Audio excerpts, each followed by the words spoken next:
Awesome, man.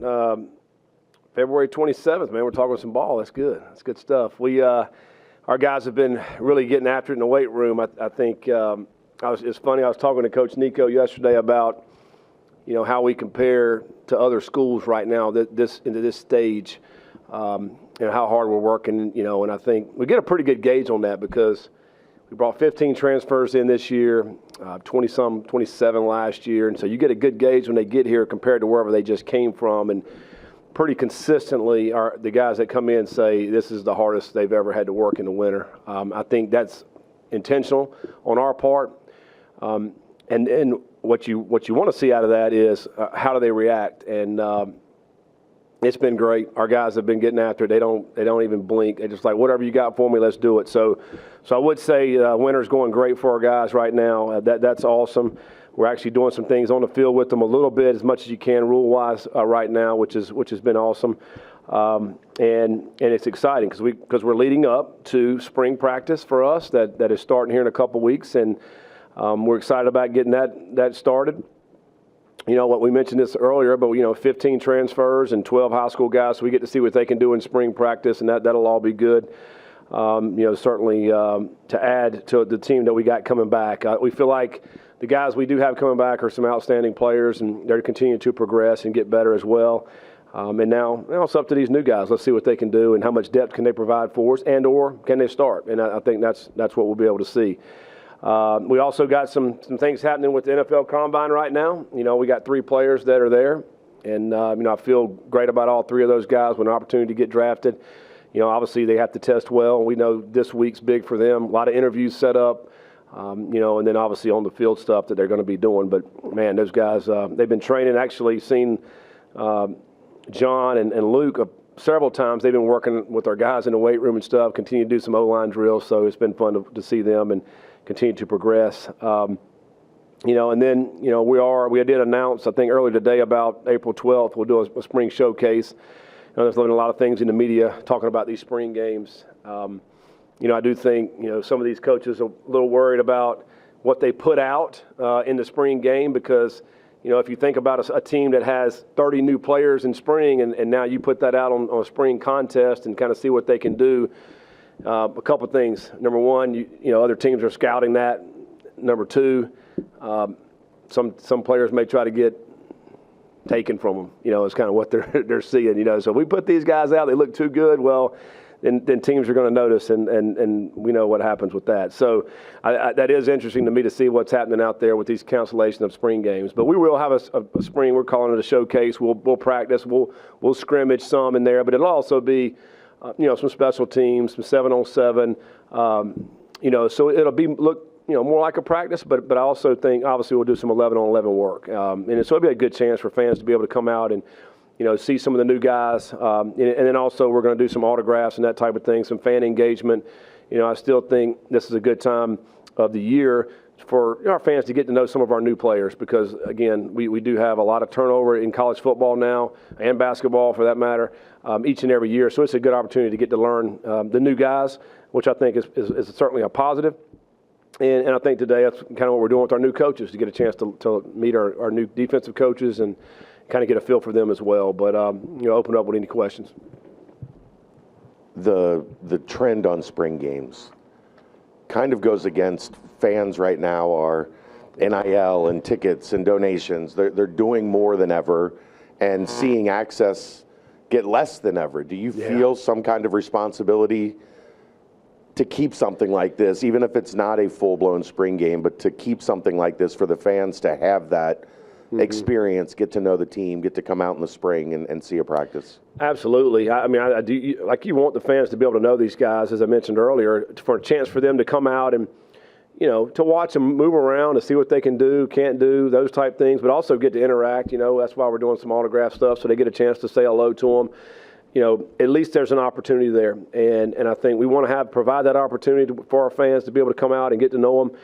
Because if you think about teams in the past where, you sign a high school player, he's here for 4 to 5 years, you get to really know these guys over a period of time. And the way it is now, it's difficult. There's so much turnover. There's so many new players that come in.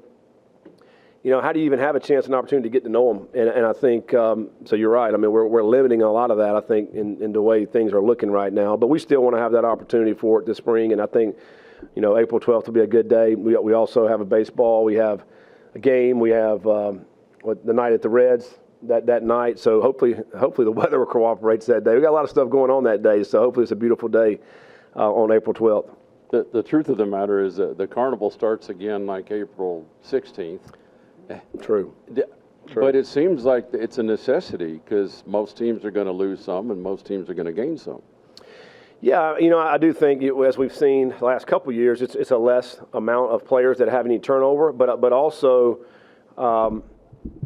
it will be some turnover. I mean, there's going to be, right? I mean, and I think what ends up happening is teams go through the spring practice, and maybe you'll look at it and say, all right, where's our weakest spot at? Maybe we need to try to go get some help. And I think that's what teams will do. I don't think there's many guys that'll get in the portal in the spring. Just the numbers, most of them got in the spring and the wintertime. So, but there will be some more turnover, but hopefully not as much. And I think, this is something that we're looking at in college football. Are we going to have one portal window as we move forward? Or we're going to sit here with two, and that's kind of a debate right now through college football, along with many other things as far as the calendar goes. We're looking at this House case. I mean, there's a lot of things that are happening right now, and really and truly, I think as coaches, we're just trying to keep up with the current rules and kind of see what's happening right now because there's a lot of change. Year one, you come in, you don't know anybody. Year two, half the roster is new, and most of them for the spring. Mm-hmm. Can you tell much of a difference only having, it sounds crazy, but only having 27 new guys? Like, can you tell that much of a difference? You really can. I think, culturally, I think last year we really took a step in a great direction. Getting the right guys on the team, and they were so fun to be around, and they competed their butts off. And I think that has continued this winter. And with our core guys coming back, and particularly on defense, we've got a lot of those guys that are back. A lot of guys had a lot of production coming back, and then what you added to come in here, these guys, we got the right guys to come in. Because you don't really know until they get here, but man, they have great attitudes. They're fun to train. They're fun to be around, and they've really just picked up right with our team, our core team, with the culture. And I think, I think we're certainly, we're light years ahead of where we were when we first got here, and even last year as well. But I do think it's the new norm to have 30 new players in the wintertime, I think. But yeah, they fit right in as a lot of them as if they've been here for a year or 2 years. Even though they've only been here for a couple of months. But I think that's a credit to our coaches and our scouting staff to be able to go out and get the right ones. You mentioned the combine earlier. What kind of advice would you give to the three guys that you have there, or what have you said to players in the past about kind of approaching this? Yeah, I think these guys, man, they have the right stuff about them. And I think for them to go out, and they'll do well in the interview portion of it. When they get around the coaches, they'll do well on the board if they put a pen in their hand, because obviously that's what you find out. So we try to teach our guys in our program that you're going to have to get on the board. They put a pen in your hand, you're going to find out what you actually know. So, and I don't care what position it is. And so we feel good about that with our guys, and really just be who they are. The thing about it, they don't have to change anything because these guys are solid people. They're good football players. They got great character. So all those things will show if they just go be themselves. I think the other thing is when you get to that point right there, because they feel like, oh man, it's all riding on this. Well, this is just another step in that direction. So don't tighten up. I think just get in there and be excited about being there, but then just cut loose and go perform. And I think that's probably the best advice they can get. I know you've done a little bit of on-field work, but the 15 practices in spring, particularly with the transfers, not necessarily the freshmen, how much do you use of those 15 practices, particularly spots like the secondary and maybe the receivers, as different slots and different spots? Yeah. And like how many of those practices will you use to evaluate that, or you just go the whole spring ball, come back at higher ground, and then figure out where you're going to play them? That's a good point. Particularly those two positions, right? We brought in several DBs and several wide receivers. So during spring, and even right now, we're looking at them in a few different positions and trying to figure out maybe what's the best one. And we'll put them in those positions, and then as we go through practice in the spring, let's say, the first 5 or 6 practices. If they're looking good, kind of leave them. If we say, man, they may be better at this spot, then we'll make the move. So probably give them half and half if we need to, or stay where they are. Because we want to put the best 11 on the field. So find out where they fit, and I think, Cyrus is a good example because Cyrus he can play any of the receiver positions, but where does he fit the best? Is it the slot? Is it the Z? Is it the X? And figure out, what's the best lineup to put in the field, put on the field at the one time. So that'll be the time to do that. We're doing a little bit of that now, but it's so early right now because we're just trying to teach them the basics of just lining up properly, learning the formations, learning the signals, learning all the things, and then go out and perform in the spring. But yeah, hopefully we'll have a great idea as we get in the middle of the spring to figure out where these guys will best help us. We're not having the traditional spring game. Will it change how you guys evaluate the guys during practice, or more premium on those practices since you don't have that spring game to kind of show out? Yeah, I mean, I think back. I don't even know if we've only, in my time coaching, we've only had a few traditional spring games. I mean, I know it's a big talk about it, but usually, and I think from a coach's perspective, I want to get a practice. We only get 15 opportunities. Let's get a good practice. So now, a lot of it's devoted to scrimmage time. And, in the past, we've run 80 snaps in a scrimmage. So we are evaluating that. But, yes, to your point, we are evaluating every single day, how they perform. Can they line up correctly? How many mental mistakes are they making? Because those are the things, and how disciplined are they? Because those are the things that ultimately cost us in games. And I think, you guys know, I mean, if you think back last year and the year before, when we come back in here on press conferences after the games, we weren't disciplined enough. We had too many mental mistakes. Those are the things that cost us games. I feel like you lose more than you win in that regard so don't beat ourselves, in other words. And so those are the things we're going to be evaluating every single practice, and not just a spring game or a spring scrimmage. It is every single day who's giving us the best opportunity and chance to win games, and that's what we'll be evaluating. Back to the NFL draft, if you were to send a letter of recommendation, Coach, to an NFL team about Corey Kiner, what might you say about him? Yeah, I mean, man, consistent. He's going to be extremely consistent. I think as a coach, that's what you want. You want consistency from your players. You don't want a player that's going to be low one day, high one day, and all. He is consistently good every single day. You know what you're going to get out of him. He's going to be a guy who's going to break a lot of tackles. He's going to always strain for the extra yards. He's going to be great on third down in your protections. He's going to fit a linebacker up, put his nose right in the middle of his chest, and block him. And you just know you can count him to get those first downs. And he's also a smart player, so you don't have to sit in there and have to meet with him over and over and over. He's going to pick it up in the first 1 or 2 times you tell him what's going to happen there. So, and he's an outstanding character player. And so if there's a couple of running backs that are similar on the field as far as skill set, then he's going to set himself apart because he's going to give you all the other stuff that you're looking for as a football coach.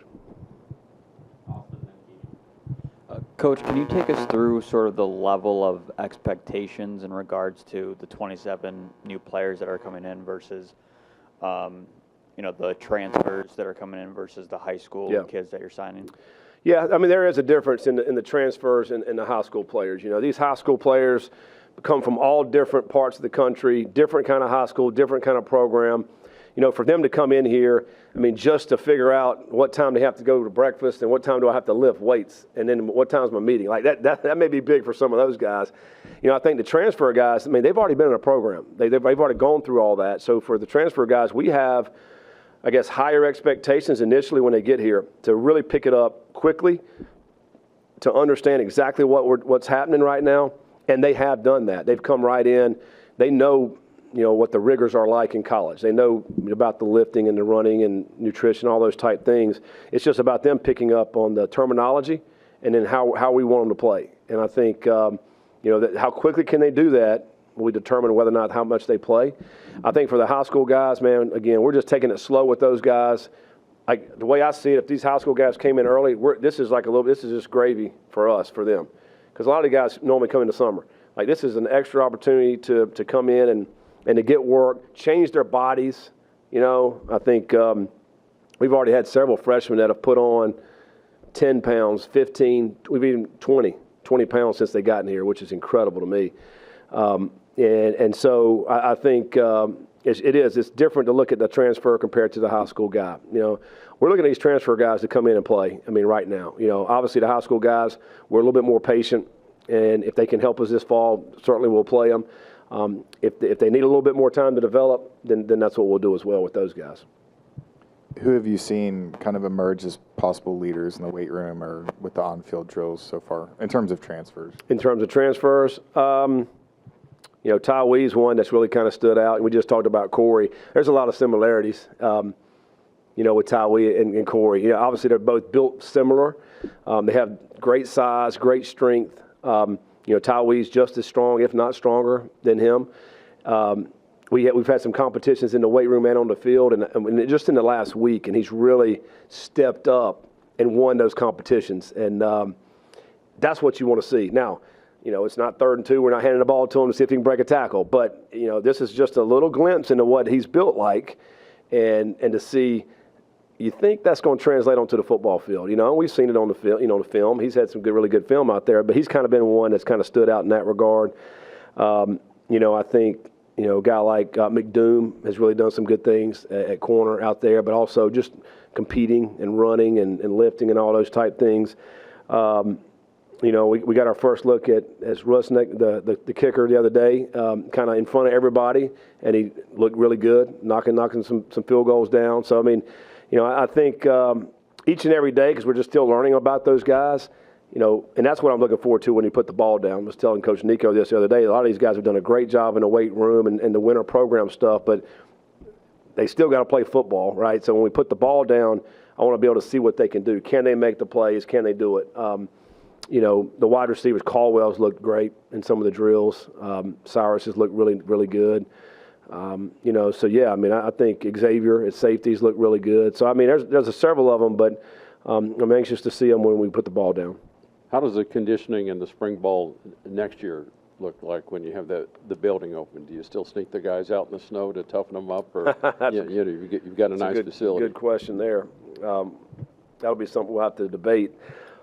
But I don't necessarily worry about weather in the winter and spring as so much as in the summer and the fall, because we don't ever play games when it's wind chill's -5 degrees. We really haven't. And like it was 2 weeks ago, it was brutal out there, and the guys were out there doing it. So, no, I know it. I like it when it was like the other day it was 60 when we were out there. That's phenomenal. So, but I do think in the wintertime, the new facility is going to be incredible for us to be able to use next winter, because I think you really just want time with the guys to be able to get their workouts in. Now, I'm sure we're going to continue to play with them mentally, because that's what winters are all about. So there'll be days probably next winter when it's very cold and they're anticipating we're going into the indoor and we're going outside. So we're going to have to mess with their minds a little bit. So we'll continue to do that for sure. Final question for Coach. You were asked about high school players earlier. Yeah. Zion Johnson had some really, really impressive tape coming out of high school. Does he kind of have that skill set to just be a get the ball in his hands kind of guy as a true freshman, do you think? It's going to be interesting. It's hard to evaluate running backs in the winter without putting the ball down, because he looks good. He's running around. He can catch the ball. He's got good wiggle. He's decent size for a high school player just getting here. But until you put the ball down, hand him the ball, and, all right, these guys are trying to tackle you. Let's see what you really can do. We don't really know that, but I like what we've seen from him so far. I think Gio's another guy at wide receiver. He's really kind of turned some heads a little bit in this winter program. Like, he's come in and he runs good routes. He catches the ball well. He's looked really good, and I think those Zion, I'm glad you mentioned those two, because they really have looked good and kind of turned some heads of the coaches in the first month and a half.